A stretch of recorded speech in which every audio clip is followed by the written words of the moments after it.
Another question that we get is, how much will it cost to paint my car?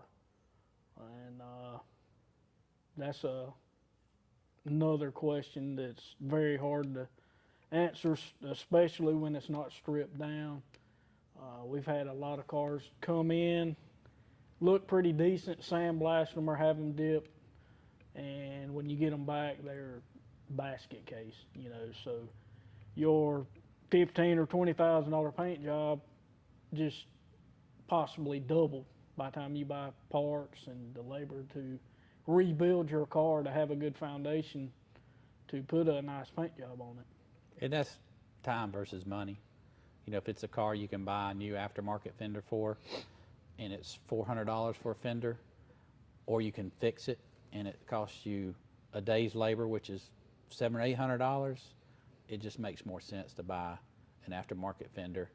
And what we usually do, once the car comes in and we have it media blasted, is we bring the customer back in afterwards so they can see what the car really looks like, what damage is there. And maybe not. It may be a perfectly good car, but a lot of times it brings forth some hidden treasures underneath that paint. Well, my GTO, Yeah. 69 GTO, I thought the front fenders were great. We sandblasted them, had to buy 2 new fenders because they were full of bullet holes.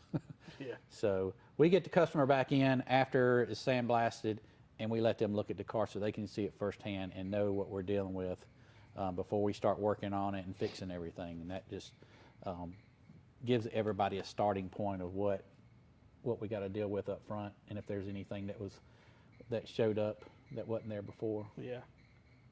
Another thing that can save you some money is building a car that's popular. You know, Camaros, Novas, Mustangs, cars like that versus, say, a 39 Packard, where you can't buy parts for it. You have to hand make every panel or patch panels or whatever, you know, versus being able to buy pre-made panels.